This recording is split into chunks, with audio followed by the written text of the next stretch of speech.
بسم الله الرحمن الرحيم الحمد لله رب العالمين الصلاة والسلام على رسوله الكريم أشهد أن لا إله إلا الله وحده لا شريك له وأشهد أن محمدا عبده ورسوله نبينا محمد صلى الله عليه وسلم رب اشرح لي صدري ويسر لي أمري واحلل عقدة من لساني يفقهوا قولي ربنا زدنا علما اللهم فقهنا في الدين۔ السلام علیکم ورحمۃ اللہ وبرکاتہ۔ امید ہے سب لوگ خیریت سے ہوں گے۔ اللہ تبارک و تعالی ہمارے بات قبول فرمائے۔ اعوذ باللہ من الشیطان الرجیم،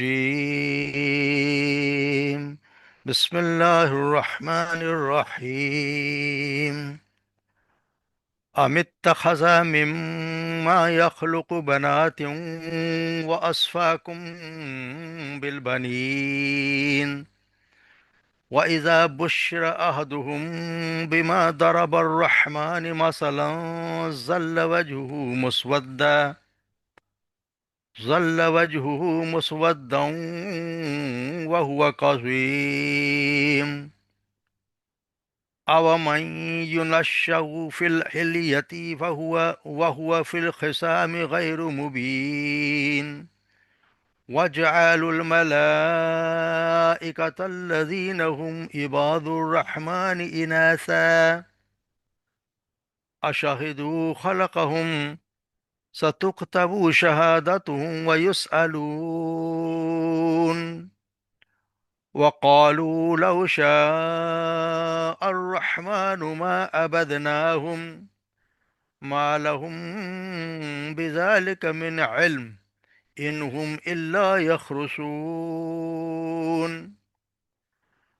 أَمْ آتَيْنَاهُمْ كِتَابًا من قبله فهم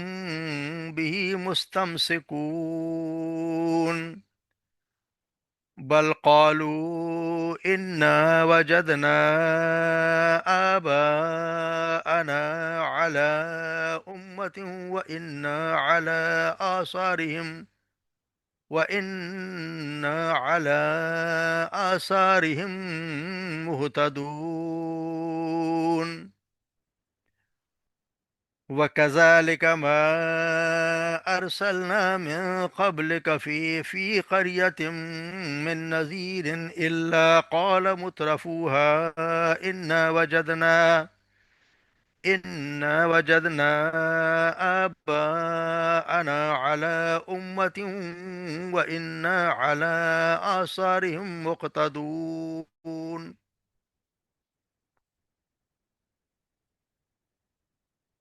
قال أولو جئتكم بأهدى مما وجدتم عليه آباءكم قالوا إنا بما أرسلتم به كافرون فانتقمنا منهم فانظر كيف كان عاقبة المكذبين۔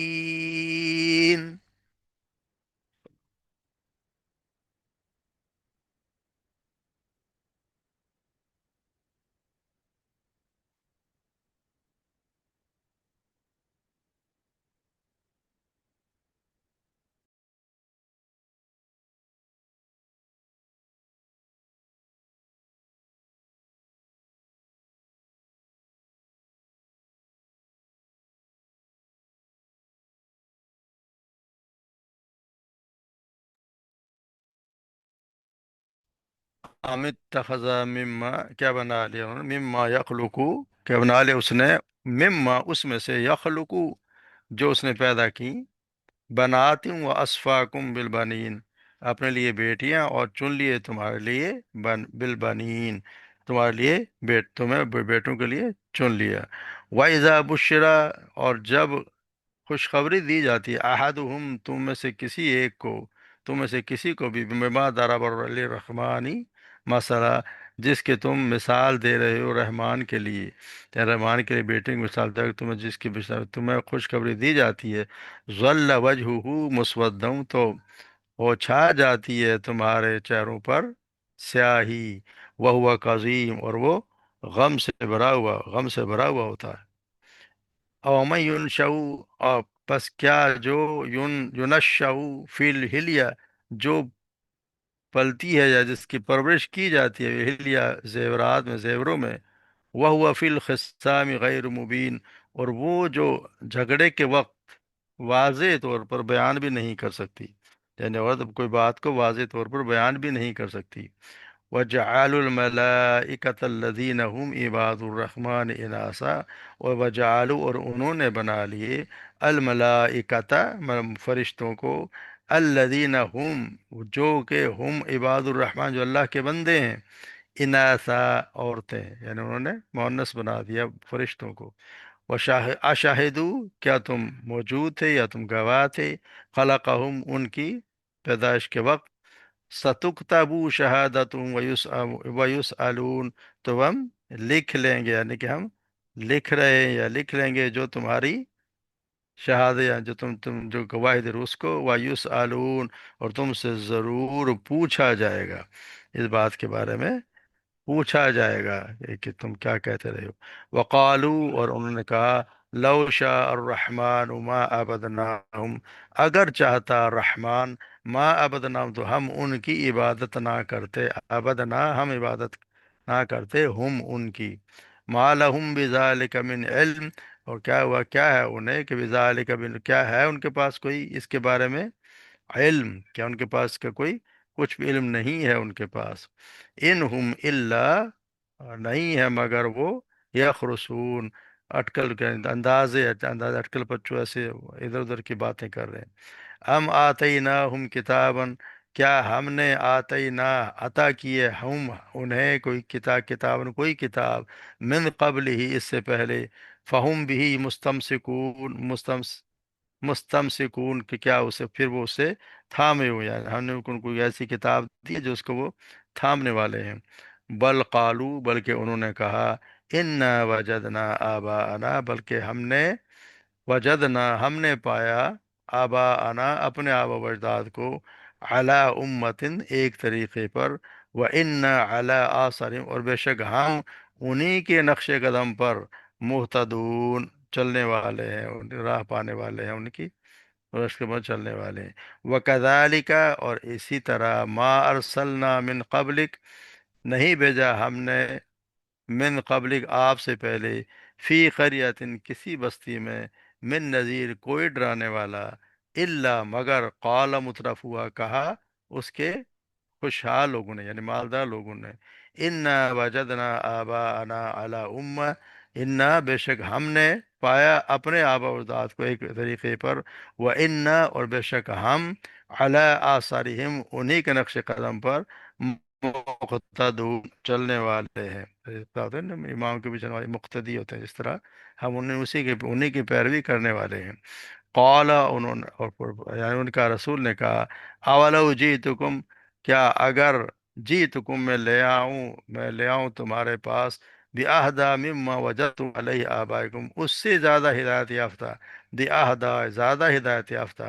مما، اس سے جو، وجدتم، جو تم پاتے ہو، علیہ، اس میں، آباءکم، تمہارے آبا و اجداد کے پاس سے، یعنی جو تمہارے پاس آبا و اجداد کے پاس جو چیز ہے، اس سے اگر میں زیادہ ہدایت یافتہ کو لے آؤں، تو تو پھر تم اس کی کیا کہتے ہو؟ قالو، انہوں نے کہا، انا بما ارسلتم، بے شک ہم، بما ارسلتم، جو تم دے کر بھیجے گئے ہو، بھی، اس سے، کافرون، ہم انکار کرنے والے ہیں۔ فانتقمنا، پس ہم نے انتقام لیا، منہم، ان سے، فانظر، پس دیکھ لیجئے، کیف کان عاقبۃ المکذبین، کیسا انجام ہوا مکذبین، جھٹلانے والوں کا۔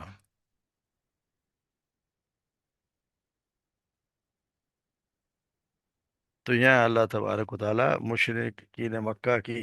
انہی کی بات ہو رہی کہ وہ، جیسے ہم پڑھا ہے کہ انہوں نے اللہ کے جز بنا دیا، پچھلے جیسے ہم آیت میں پڑھے کہ یعنی کہ اللہ کی اولاد بنا دی، اور یہ اللہ تبارک و تعالیٰ کے لیے بڑی، یعنی کہ اولاد تو کمزوری کی نشانی ہے، کہ اس کو اولاد کی ضرورت ہے، اس میں کوئی کمزوری، اللہ سبحانہ و تعالیٰ میں تو کوئی کمزوری ہے نہیں۔ تو یہاں یہ بتایا جا رہا ہے کہ انہوں نے ایسی حرکت کی، اور حرکت بھی یہ کہ اتنی نامعقولیت، آپ کہتے ہیں ان کی، کہ انہوں نے یہ کہتے ہیں کہ فرشتے اللہ تعالیٰ کی بیٹیاں ہیں، اور ان کے پھر کل جیسے بات انہوں نے ان کے بت بھی بنا لیے، عورتوں کے ان کے کپڑے بھی پہنا دیے، خانہ کعبہ میں بھی انہوں نے رکھ دیے، اور انہیں کے جب انہیں کے وہ دیویاں سمجھ کے ان کی وہ پوجا بھی کرتے رہے۔ تو اس پر اللہ تبارک و تعالیٰ ان سے فرمانا کہ اول تو تم نے یہ جانتے مانتے کے باوجود کہ زمین اور آسمان خالق اللہ ہے، اور زمین کو اسی نے تمہارے لیے کلام نے پڑھا جیسے گہوارہ بنا دیا ہے، اور وہی آسمان سے پانی برساتا ہے، اسی نے جانور تمہاری سواری کے لیے پیدا کیے، تمہاری خدمت کے لیے پیدا کر دیے، اس کے ساتھ دوسروں کو تم نے معبود بنایا، حالانکہ جو جنہیں تم معبود بنا رہے ہو وہ تو خود کچھ بھی نہیں، کوئی چیز پیدا نہیں کی، وہ تو خود پیدا کیے گئے، وہ تو اللہ کے بندے ہیں۔ اور پھر غضب یہ کیا کہ بعض بندوں کو صفات ہی نہیں بلکہ اللہ کی ذات میں اس کا شریک بنا ڈالا، اور یہ میں نے اولاد بنانا اس کا شریک بنانا، تو انہوں نے فرشتوں کو عورتیں بنا کے رکھ دیا کہ یہ عورت اور اللہ کے یعنی کہ اللہ کے تو یہاں کہا جا رہا ہے کہ کیا انہوں نے بنا لیا جس نے پیدا کی جس سب چیز پیدا کی اس کے لیے، تو انہوں نے کہا کہ جس نے اپنے لیے بیٹیاں بنا لیں واسفاکم اور اپنے لیے بیٹے چن لیے، یعنی ہمیں ہمارے اللہ نے بیٹے دیے تو کیونکہ اگر کسی بچے کی ان کو خوشخبری دی جاتی ہے، جیسا ویسا بشرا، تو کسی بچی کی اس کو خوشخبری دی جاتی ہے جو وہ رحمان کی مثال دے رہے ہیں کہ اللہ نے بیٹیاں بنا لی ہے، خود وہ اگر بیٹی کی ان کو خوشخبری دے تو ان کا چہرہ جب سیاہ پڑ جاتا ہے، وہ ذلت سے منہ چھپائے پھرتا ہے، گھر سے باہر نہیں نکلتا، اور بسا اوقات ایسے بھی ہوتا ہے وہ اپنی بچی کو زندہ دفن کر کے بھی آ جایا کرتے تھے۔ اس کا خود کا حال تو یہ ہے کہ بچی کے بات سن لے تو اس کو ذلت محسوس ہوتی ہے، اپنے آپ کو بہت وہ ذلیل سمجھتا ہوتا، اور یہاں اللہ کے لیے وہ بیٹیاں دے رہا ہے کہ اللہ کے تبارک و تعالیٰ کے لیے اس نے بیٹیاں، اور خود جو ہے غم سے بھر جاتا ہے۔ اور وہاں پھر دوسرا کمال یہ ہے کہ اس نے پسند بھی وہ کی ہے جو زیادہ کمزور ہے، یعنی مرد کے مقابلے میں عورت ہمیشہ کمزور بھی ہوتی ہے، اور کیا کم تر کا لفظ کہنا چاہیے، ایک بار نہیں کمزور تو یقین ہوتی ہے، کیونکہ اللہ تبارک و تعالیٰ فرما رہے ہیں کہ وہ پسند وہ کیا ومن ینشأ فی الحلیۃ وہو فی الخصام غیر مبین، کیا اس کو جو پالی جاتی ہے زیورات میں، آپ دیکھتے ہیں بچی شروع سے بچپن سے آخر عمر تک وہ زیورات کے سہارے، اس کا حسن کا چکر وہ زیورات میں رہتی ہے، یعنی چاہے وہ ہمیشہ چاہے کتنی بوڑھی ہو جائے مگر اس کو اپنے بننے سنورنے کا یقیناً اس کو احساس ہوتا ہے کہ میں، پر وہ زیورات سے ہمیشہ زیورات پہنتی ہے، اور وہ ہوا فی الخصام، اور اگر کوئی جھگڑا ہو جائے تو اپنی بات کو غیر واضح کو وہ بات تو اپنی طور پہ کوئی دلیل صحیح معنوں میں دے ہی نہیں سکتی، وہ گھبرا جاتی ہے، اور اتنا گھبراتی ہے کہ وہ زیادہ سے زیادہ آخر میں رو دے گی۔ تو یہاں اس سے ایک تو یہ نکلتا ہے کہ اس کو بچیوں کے لیے زیورات کی اجازت دے دی گئی کہ بچیاں جو ہیں وہ یعنی کہ عورتیں جو ہیں وہ زیورات پہن سکتی ہیں، کیونکہ اللہ تبارک و تعالیٰ نے اس کے لیے زیور کو ایک فطری چیز قرار دے دیا ہے۔ تو یہی بات احادیث سے بھی ثابت ہے، کیونکہ ابو داود میں نساء اور نسائی میں سیدنا علی روایت کرتے ہیں کہ آپ صلی اللہ علیہ وسلم نے ایک ہاتھ میں ریشم اور دوسرے ہاتھ میں سونا لے کر فرمایا کہ دونوں چیزیں لباس میں استعمال کرنا میری امت کے مردوں پر حرام ہے۔ تو پھر ترمذی اور نسائی نے ابو موسیٰ اشعری کی روایت نقل کی، آپ نے فرمایا ریشم اور سونا میری امت کی عورتوں کے لیے حلال اور مردوں پر حرام کیا گیا ہے۔ اسی طرح سیدہ عائشہ فرماتی ہیں کہ ایک مرتبہ زید بن حارث، ہم جانتے ہیں زید بن حارث آپ صلی اللہ علیہ وسلم کے منہ بولے بیٹے تھے، پھر آپ نے ان کو آزاد کر دیا تھا، ان کو آزاد کر کے اپنا بیٹا بنا لیا تھا، ان کے صاحبزادے اسامہ بن زید کو چوٹ لگ گئی، اور خون بہنے لگا، آپ صلی اللہ علیہ وسلم کو ان سے اپنی اولاد جیسی محبت تھی، آپ ان کا خون چوس چوس کر تھوکتے جاتے، اور یہ ان کو یہ کہہ کہہ بہلاتے تھے کہ اسامہ اگر بیٹی ہوتا تو ہم اسے زیور پہناتے، اسامہ اگر بیٹی ہوتا تو ہم اسے اچھے اچھے کپڑے پہناتے، یعنی یہ عورت کی فطرت ہے کہ وہ اچھے کپڑے کی تلاش میں رہتی ہے، زیورات کی تلاش میں، مرد کو ایسا نہیں ہوتا، مرد کو تو مل گیا پہن لیا، اور ویسے بھی اس کی کس بات کی کوئی پرواہ ہوتی نہیں۔ تو یہ اس کا مطلب ہے کہ ریشمی کپڑے اور سونے کے زیور پہننا آپ صلی اللہ علیہ وسلم نے کہا ہے میری امت کے مردوں پر حرام اور عورتوں کے لیے حلال ہیں۔ اسی طرح سیدنا